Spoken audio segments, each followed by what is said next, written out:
kita kayaknya menjadi bahan tertawaan itu. Iya, ketika kita Wah, bilang stop heeh, korupsi, orang semua tertawa, ya. Pak. Padahal mungkin peristiwa-peristiwa itu mungkin bukan di kita, tapi semua yang dapat nilai jeleknya itu adalah pemerintah.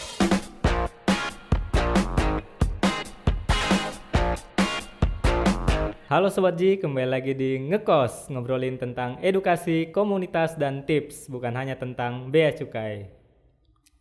Pada kesempatan ini kita kedatangan tamu yang sangat-sangat spesial, ada Pak Surya Utama. Selamat datang di podcast kita, Ya, Pak. terima kasih Mas Andi. Bagaimana kabarnya hari ini, Bapak? Alhamdulillah baik, sehat semuanya.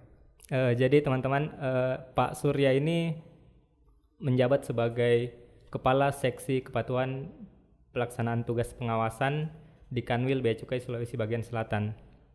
Dan bisa dibilang seksi Bapak ini yang in charge soal WBBM ya Pak. Iya, betul, betul.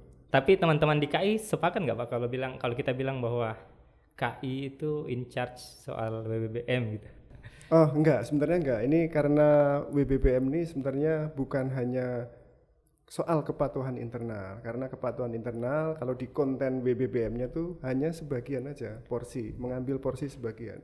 Di tempat yang lain atau tempat bidang-bidang yang lain justru malah banyak juga. Jadi ini kewajiban semuanya seharusnya, bukan hanya KI. Baik, ini kita ngomong soal WBBM. Pasti teman-teman belum tahu nih apa ini WBBM sebenarnya. Mungkin bisa disampaikan ke Sobat Ji dulu Pak. Sebenarnya WBBM itu apa, zona integritas itu apa, WBK itu apa? Oke, Sobat Ji yang berbahagia dimanapun berada, WBBM itu singkatannya adalah Wilayah Birokrasi Bersih dan Melayani. Itu dari singkatan. Kalau dari pengertiannya, WBBM itu adalah suatu predikat ya yang diterima oleh suatu organisasi apabila dia memenuhi beberapa kriteria. Nah, kriteria itu ada penataan perubahan, ada penataan SDM, ada akuntabilitas, ada pengawasan, ada juga keterbukaan informasi publik. Nah, semuanya itu harus diraih, hanya harus memenuhi segala kriteria itu. Nah, itu baru bisa dapatkan predikat WBBM. Nah, itu. Bedanya sama WBK apa Pak? Ya, kalau soal beda dari segi pengertian hanya ada satu kalimat yang berbeda, yaitu adanya peningkatan kualitas pelayanan publik. Itu kalau dari pengertian ya. Kalau Berarti ada WBK penambahan ada kriteria penambahan gitu Pak? kriteria, kalau di WBBM ada peningkatan kualitas pelayanan publik. Nah, kalau dari segi realita di dalam sebuah organisasi ada sedikit perbedaan, yang terutama yaitu harus ada peningkatan kualitas. Nah, ini gradingnya sebenarnya barangnya sama nih, WBK sama BBM itu sebenarnya sama. Kalau bisa kita ibaratkan ini adalah sebuah mobil gitu. Sebuah mobil misalnya Avanza gitu. Ya. Ada yang tipe G, ada yang tipe Veloz. Nah, BBM ini yang paling tinggi nih, Veloznya. Padahal barangnya sama nih sebenarnya, sama-sama mobil kalau dilihat sama, tapi yang satu tipe G, yang satu Veloz. Nah, ini yang grade yang paling tinggi yang seharusnya memenuhi kriteria yang paling tinggi untuk sebuah organisasi pemerintah gitu. Untuk meraih itu tadi kan WBBM itu yang paling tingginya ya Pak. Iya. Untuk meraih itu kan kita tidak dengan begitu saja kan Iya, Pak. Ada hal-hal yang perlu diperbaiki, ada hal yang ada inovasi-inovasi yang dilakukan. Nah, untuk di Sulbaksel sendiri, di Kanwil Bea Cukai Sulbaksel sendiri, apa yang sudah dilakukan untuk meraih itu Pak? Yang sudah kita lakukan nih Sobat Ji, untuk diketahui, kita pertama adalah melakukan penataan dari dalam, yaitu manajemen perubahan. Kalau kita ingin berubah, tentunya kita dari dalam harus berubah dulu sebelum kita keluar ke masyarakat. Nah, perubahan itulah yang kita lakukan secara terus-menerus di dalam tubuh kita. Nah, kita juga ada melakukan penataan SDM. Penataan SDM itu mulai dari perencanaan, mulai dari pembinaan, dan juga sampai ke evaluasinya juga kita lakukan.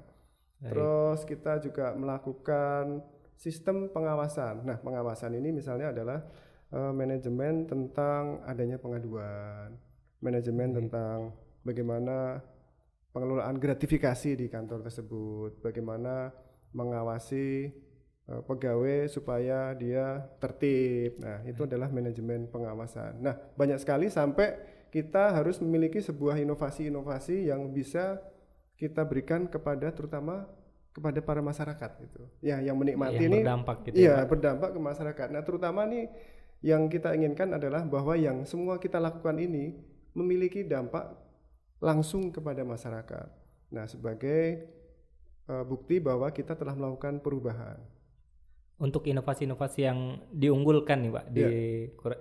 di Sulbaksel sendiri, Iya. itu apa Pak? Nah, kita memiliki KIHT Sopeng, kawasan industri hasil tembakau di Sopeng. Nah, ini sudah sejak 2019 kita sudah mulai terbitkan capnya, dan alhamdulillah mulai tahun 2020 kita sudah mulai running, dan tahun 2021 ini kita sudah running well dan harapannya kita akan terus menjalankan itu. Terus kemudian kita untuk inovasi-inovasi di bidang kepegawaian misalnya, kita memiliki banyak kegiatan-kegiatan. Misalnya ada Julukana English Course, Julukana English Community. Oh ya, maaf, Julukana English Community, ada Kolina, komunitas literasi Julukana, ada juga Puspadina. Terus ada banyak yang misalnya inovasi tentang pelayanan juga ada, kita percepatan untuk memberikan pelayanan kepada masyarakat. Nah, itu semua kita berikan demi untuk menciptakan sebuah pelayanan good governance yang benar-benar bisa dinikmati oleh masyarakat gitu. Baik Bapak. Gini Bapak, tadi kemarin kan saya juga sempat terlibat soal survei. Jadi kan pada saat kemarin itu kami ada survei terkait WBBM. Nah, salah satunya responden kita adalah media Pak. Iya. Nah, saya menyampaikan lah ini ada link survei untuk diisi gitu kan Pak, kurang lebih. Ada satu pertanyaan yang cukup membuat saya berpikir Pak. Jadi teman-teman media bilang begini, feedbacknya buat kami sebagai masyarakat apa? Kayak gitu. Nah, itu kira-kira seperti apa Pak jawabnya? Iya, gini Mas, kalau kita berubah itu, kita kan ini melakukan perubahan baik dari dalam maupun dari luar. Nah, perubahan itu atau pelayanan kita itu juga harus bisa diterima oleh masyarakat.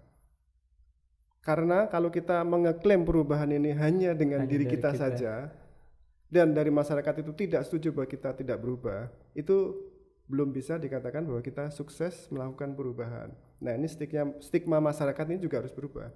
Kalau perubahan atau kalau pikiran masyarakat itu menganggap bahwa bea cukai itu belum berubah, ya kita harus melihat dari dalam diri kita sendiri, apa yang masih kurang dari dalam diri kita ini. Kenapa orang-orang itu masih menganggap kita kok belum berubah? Tetapi kita kan bisa lihat apa yang mereka komplainkan. Kalau komplain masalah pelayanan, akan kita perbaiki dari sisi pelayanan. Kalau komplainnya masalah komunikasi, ya akan kita perbaiki dari komunikasi. Nah, kalau komplainnya masalah yang lain bukan terkait dengan kita, tentunya akan kita sampaikan kepada pihak-pihak yang terkait, kan gitu. Let's say kita mendapatkan predikat itu Pak, WBBM, Kanwil Bea Cukai Sulawesi Bagian Selatan meraih predikat WBBM gitu. Terus manfaat untuk masyarakat secara umum apa Pak? Nah, masyarakat ini, atau untuk kita dulu Pak. Kalau misalnya kita meraih predikat itu, manfaatnya buat kita apa Pak? WBBM itu sebenarnya adalah miniatur dari reformasi birokrasi. Ya, karena reformasi birokrasi itu menitik beratkan pada 8 area perubahan. Dan 6 area perubahan itu ada di sini, ada di WBBM itu. Yang tadi yang ada manajemen perubahan, ada penataan tata laksana, ada penataan SDM, keterbukaan informasi, pelayanan publik, ada pengawasan. Nah, itu disitulah reformasi birokrasi. Nah, reformasi birokrasi itu harapannya adalah mewujudkan pelayanan kepada masyarakat yang benar-benar bersih dan dilakukan oleh orang-orang yang profesional. Nah, ini harapannya outcome-nya ini kembali lagi ke masyarakat. Nah, manfaatnya kita harapkan selain kita bisa membuat pegawai kita tuh lebih profesional dalam menjalankan tugas, tentunya tugas yang kita laksanakan tuh harus benar-benar memberi manfaat kepada masyarakat. Dan yang bisa menilai apakah tugas kita tuh bermanfaat bagi masyarakat adalah masyarakat. Maka akan kita kembalikan lagi kepada mereka, bagaimana sih sebenarnya bea cukai itu sudah melayani, apakah sudah layak ini, apakah sudah bagus. Nah, ini kembali kepada mereka. Jadi semua yang kita lakukan ini pada prinsipnya ada 2 manfaat, yaitu yang ke dalam untuk diri kita perbaiki menjadi diri yang profesional, dan juga kepada masyarakat supaya kita bisa menjadi sebuah organisasi yang dipercaya oleh masyarakat dan juga memang benar-benar pelayanan kita itu adalah pelayanan yang terbaik buat masyarakat. Baik, jadi pada intinya outcome-nya itu dirasakan langsung oleh masyarakat ya Iya, Pak. betul. Oke Bapak, biar tidak monoton pembahasannya Pak, saya punya foto, mungkin kami butuh tanggapan dari Bapak ini soal foto. Nah, ini ada beberapa memes yang kami siapkan Pak. Iya. Ini ada gambar apa nih? ini ada gambar tikus. Ini anggaran daerah, katakan tidak pada korupsi. Nah, ini ada iya. mungkin penekanannya adalah katakan tidak pada korupsi. Nah, si tikus kecilnya itu cuma bilang tidak, Pak. Nah, jadi seolah-olah hanya dikatakan tapi tidak dilakukan. Nah, menurut Bapak ini seperti apa, Pak? Ya, betul. Nah, ini makanya nih untuk menilai secara objektif ini kita ada beberapa pihak yang bisa menilai. Yang pertama, satu tentunya dari dalam diri kita. Kita harus bisa menilai bahwa diri kita ini sudah bersih atau belum. Nah, kita harus berani menyatakan itu. Terus kemudian yang kedua yang bisa menyatakan ini adalah masyarakat. Bagaimana sih sebenarnya kesaksian masyarakat itu mengenai diri kita, potret diri kita. Nah, ini seperti ini. Ini ada masyarakat yang bilang tidak gitu. Ini sebenarnya masyarakat ini percaya enggak ini? Kayaknya ada rasa-rasa tidak percaya gitu masyarakat. Tetapi kalau kita menyatakan itu tidak percaya, kan harus ada mungkin pelakunya ya. Pelakunya yang dia masih begini kok, bukan hanya katanya-katanya.